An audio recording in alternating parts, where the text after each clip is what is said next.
দেখতে তোমায় মনে চাইছে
কিন্তু আমি কেন লেগেছি সেটা তো জিজ্ঞাসা করি না। আচ্ছা বলো বলো কেন লিখেছো? যাবো তো শান্তিতে। নানির ঘাটে? হ্যাঁ। ও দিদি কিন্তু কোথায় যাবে? চাপা তলা? না না না চাপা তলার ঘাটে যাবো না। কেন? ওই চাপা তলার জন্য ভীষণ ভোলা, তাই কি বলবো জানো? না না চাপা তলায় মোরা যাব না, ভোলা জলে স্নান করব না, চাপা তলায় মোরা যাব না, ভোলা জলে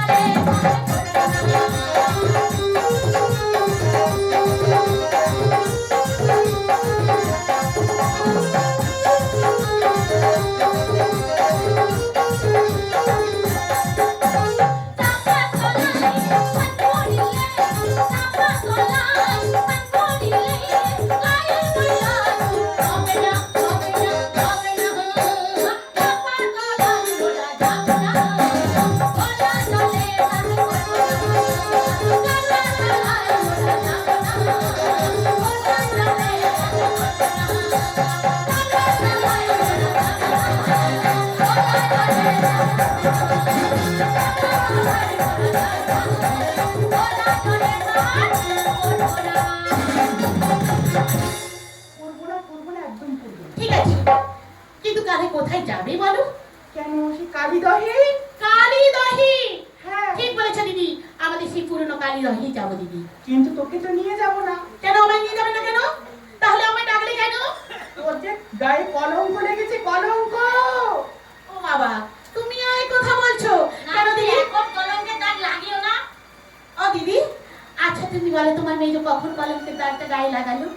এই যে এক্ষুনি বৃষ্টিতে এই যে বললো না, আরে সেটা কাদা লেগে গেছে, কলঙ্ক। হ্যালো তো তাই বলছি দিদি কলঙ্কে মরে ভয় কি আছে,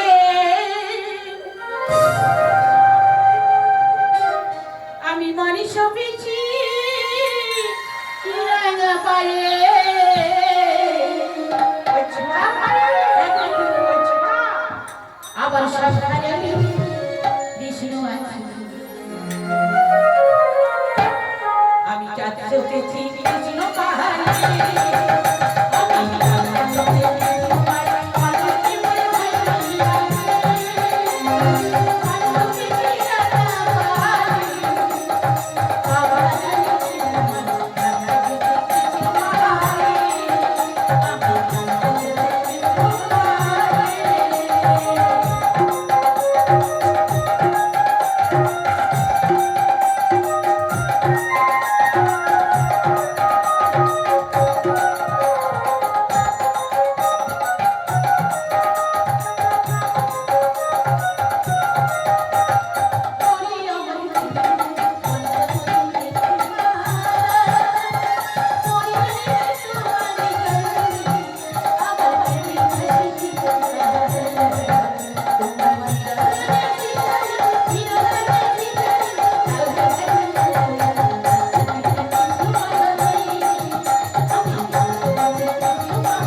কলঙ্ক লেগেছে বলে তো আমি ছুটে চলে এসেছে ধুতে নিয়ে যাবো। আমাকে কলমটা আবার ধুতে নিয়ে যাবে? হ্যাঁ। আচ্ছা ঠিক আছে, ভালো, তাহলে চলো ধুয়ে আসি। মুখ করা খালি টিপে মরতিছে। দিদি এটা তো অত টিপারি কাজ। তুহার কি করো, ওকে টিপতে দাও না, একটু নতুন নতুন বসেছে, টিপা শিখেছে, টিপুক না। হ্যাঁ যত ইচ্ছা টিপ। এই চলো চলো, হাত ধরাধরি করি, একেবারে স্নানের ঘাটে যাই।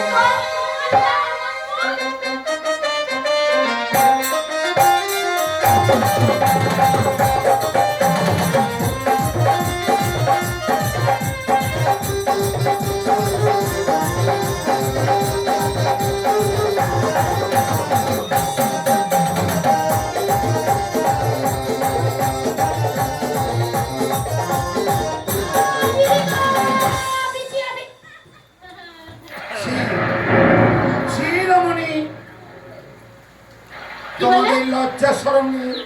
একজন পুরুষ মানুষের সামনে তিনজন রমণী মিলে নদীর ঘাটে শাড়ি ছেড়ে মূর্তি স্নান করছো? তোমাদের লজ্জা শরম নেই বুঝি?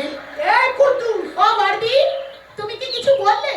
আমি ওইটাই তোমাকে কুদ্দুসকে বলেছি বলে আমাদের দিকে বলছে কলঙ্কি দাগ আমাদের। ও দিদি, না দিদি এখনো তো শাড়ি ছাড়ি তা বলো তুমি পিছিয়ে এলে কেন? এই যে প্রত্যেকদিন যে ঘাটে আমাদের যে নাবি না, হ্যাঁ দিদি, আমরা প্রত্যেকদিন তো ঘাটে নাবি। হ্যাঁ নাবি। কিন্তু আজকে থেকে ডুবছে আর উঠছে। ডুবছে আর উঠছে। ঠিক আছে, তখন ডুবছে উঠছে যখন, তাহলে ঘাটটা দেখে এসো, ঘাটে কি ডুবছে উঠছে। আগে ছোট ছোটকে পাঠাবো। না দিদি ও ঠিক বলেছো। দিদি শোনো না, তোমার কানটা অনেক খারাপ হয়ে গেছে। পুরো করা নাই, দিদির কান খারাপ হয়ে গেছে। আমি ভেবেছিলাম তুমি না হয় কম শুনেছি, আমার দিদিও কম শুনেছি। আচ্ছা কেন দিদি কি হয়েছে? সত্যি সত্যি রমণীগণ, তোমাদের লজ্জা শরম নেই? একজন পুরুষ মানুষ রয়েছে, তার সামনে এভাবে তোমরা খেলা করছো গো? ওটা মেলার মুখে কাঁদছো কা? আলা ভদ্র। তুমি বা এখানে বসবে কেন? আমি কেন বসে রয়েছি জানো রমণী? আমি যে অমর নাস্তি এই ছোট, নদীর ঘাটের মধ্যে বসে রয়েছি রমণী। তোকে তোমাদের ঠিক দেখে বড় লজ্জায় পড়েছি রমণী। এই গানটা ঠিক হয়েছে। তোমরা আমায় একখানা সৎ উপদেশ দিতে পারো, যাতে করে আমি কোল ছেড়ে কিনারে উঠতে পারি গো রমণী। দিদি হ্যাঁ, আপনি কিছু বলার নেই? তুমি এক কাজ করো, কিন্তু দিদি না, ওকে বসতে দেবার আগে ওকে জিজ্ঞেস করো ও কোথা থেকে এসেছে। ও তার মানে ওর পরিচয় জানতে চাচ্ছিস? এই জানো দিদি, তখন আমরা যখন ওখানে বসে বসে চলছিলাম উনি বাবু জানার দরকার নেই। এই ছোট, এমনি বলেছি অমরনা আসতে লজ্জা কেন? পেয়ে গেছে? লজ্জা পেয়েছে কি ঠিক আছে দিদি, ঠিক আছে। ঠিক আছে। ও যখন ভীষণ লজ্জা পেয়েছি, তাহলে তুমি ওই উপদেশটা দিয়ে এসো। আর আমরা তোমার জন্য বাটুমিতে তুলে একদম ওই মটবিক খেয়ে নিতে আমরা অপেক্ষা করছি দিদি। আজকে আর কিছু বলা হলো না, আর হলো না আর দিদি, মনে করাও হলো না। হ্যাঁ দিদি, আসছে দিদি। তাই তো এক এক করে সবাই বাড়ি চলে যায়, কিন্তু আমাকে যে আমার কাজ সমাপন করে ফিরতে হবে বাড়িতে। বলি এই যে শুনতে পাচ্ছ? আমায় বলছো বুঝি গো? হ্যাঁ তোমায় বলছি গো, তোমায়। কি বলছো রমণী, কি বলছো? তুমি ঘাটের মধ্যে বসে বসে কি করছো গো? কি বলছি গো? আচ্ছা তোমাকে বিপদে দিনে কয়েকটি যদি শব্দ উপদেশ দিই, তুমি কি নেবে? নিশ্চয়ই নিশ্চয়ই দেব রমণী, নিশ্চয়ই নেব। তাহলে বলছি তুমি শ্রবণ করো। বলে রমণী। ওই না ওদের দেখা যায় মহা শ্মশান, হ্যাঁ দেখতে পাচ্ছি। ওই শ্মশান ভূমিতে দেখা যায় কতগুলি প্রবীণ নিম্নবৃক্ষ, তাও দেখতে পাচ্ছি রমণী। ওই নিম্নবৃক্ষে দেখা যায় কতগুলি মরার ছিন্ন বস্তা হাওয়ায় দোলা খাচ্ছে। খাচ্ছে তো। ওগুলো নিয়ে তুমি কি করবে জানো? কি করব? ওগুলো নিয়ে তুমি তোমার লজ্জা নিবারণ করো। তুমি কি বলছো রমণী? ওই শ্মশানে মরার ছিন্ন বস্ত্র পরিধান করে আমি আমার লজ্জা নিবারণ করব? আহা, আর কি কোনো উপায় নেই রমণী? না গো, কিন্তু জানো জানো রমণী, জানো আমি আমি যদি সাত দিন ওনাখানে রয়েছি গো রমণী। ক্ষুধারে জ্বালায় সারা শরীরটা আমার অসার হয়ে আসছে। আমায় কিছু খেতে দিতে পারো রমণী? আমি ঘাটের মধ্যে কিছু খেতে দেব না, তবে যাবার পূর্বে আরেকটু পায়ে ভেজে যাই। কি উপায়? ওই পাশে করেছে ভাঙা হুলো, ওই হুলো হাতে করে নগরে নগরে ভিক্ষা করতে করতে উদরের জ্বালা করিবে নিবারণ। উপদেশ নেবার হলে নিও নতবাই আসিব। এই তো রমণীগঞ্জ চলে গেছে। দাদা আমায় ছুটতে ছুটতে যেতে হবে সেই মহা শ্মশান ভূমি মাঝে। এই শঙ্কর, তুমি দেখতে পাচ্ছ ঠাকুর? তোমার ভক্তের পরিহাস কি তুমি দেখতে পাচ্ছ না? এই তো এই তো এই তো এই তো সেই মহা শ্মশান ভূমি। এই তো সেই নিম্ন বৃক্ষ, যে নিম্ন বৃক্ষের ডালে অসংখ্য অসংখ্য মোড়ার ছিন্ন বস্ত্র ঝুলছে। দাদা ওই বস্ত্র পরে আমি আমার লজ্জা নিবার। এই তো এই তো এই তো সেই মোড়ার বস্ত্র। এই বস্ত্র পরে আমি আমি আমার লজ্জা। শঙ্কর, তুমি দেখতে পাচ্ছ ঠাকুর? তোমার ভক্তের পরিহার তুমি কি দেখতে পাচ্ছ না ঠাকুর? দেখা দাও।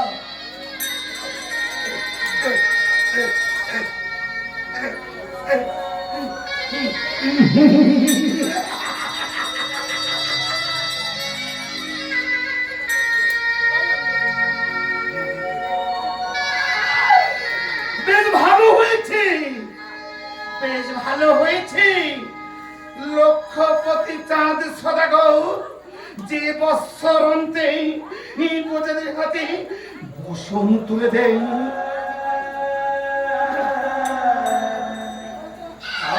সে আজ নিজেই বসন হারিয়ে শ্মশানে মোড়ার ছিন্ন বস্ত্র পরিধান করে তার লজ্জা নিবারণ করেছে ঠাকুর। তার লজ্জা নিবারণ।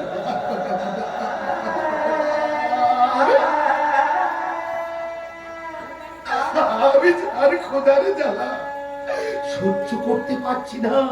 আমি যা 7 দিন অনাহারে রয়েছি। তাই রমণীগণের কথা মতো এই শ্মশান বক্ষ থেকে একখানা ভাঙা হলো হাতে নিয়ে এই নগরী নগরী মা মাসি ভাই বোনদের কাছে নিয়ে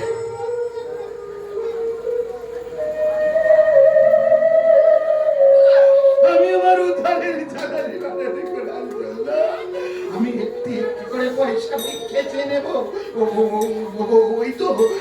ওই তো সেই ভাঙা হলো।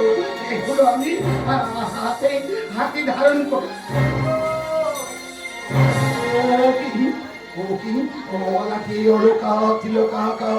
গলায় বনমালা, হাতে মোহনবাসী।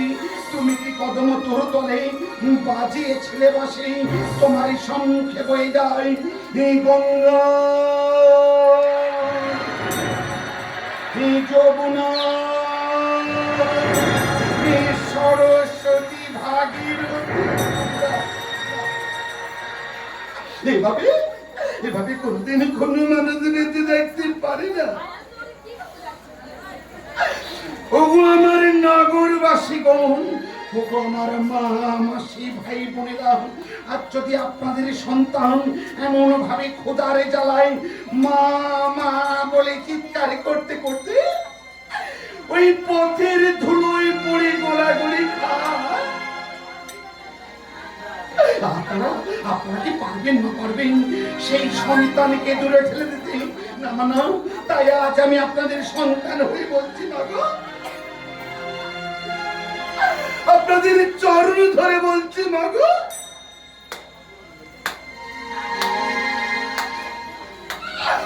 আমার উদারের জ্বালা নিবারণ করার জন্য আমাকে একটি পয়সা ভিক্ষে দিন মা, আমাকে একটি পয়সা ভিক্ষে দিন বাবু।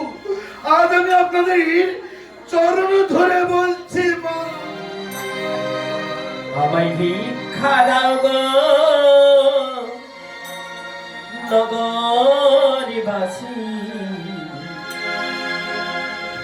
ভিক্ষা দাও গো মোরে,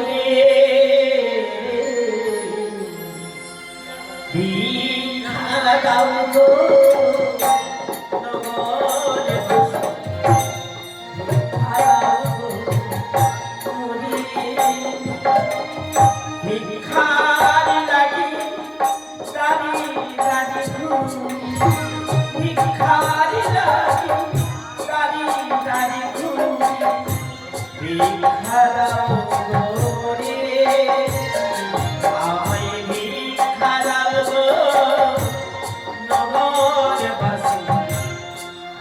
ভিক্ষা দাও গো হরি।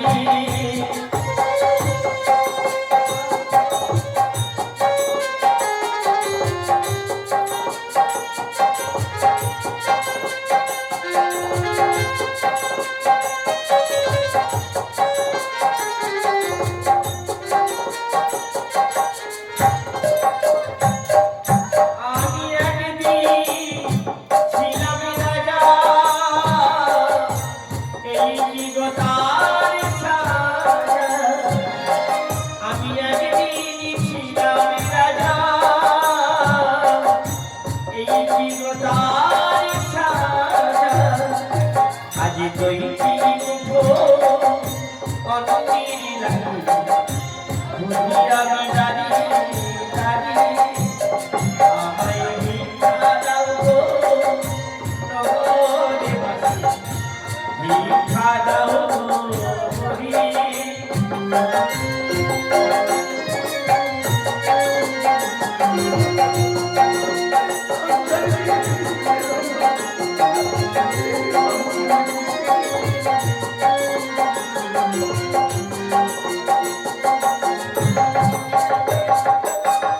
আমার মনের কথা জানে গো বৃক্ষলতা। আমার মনের কথা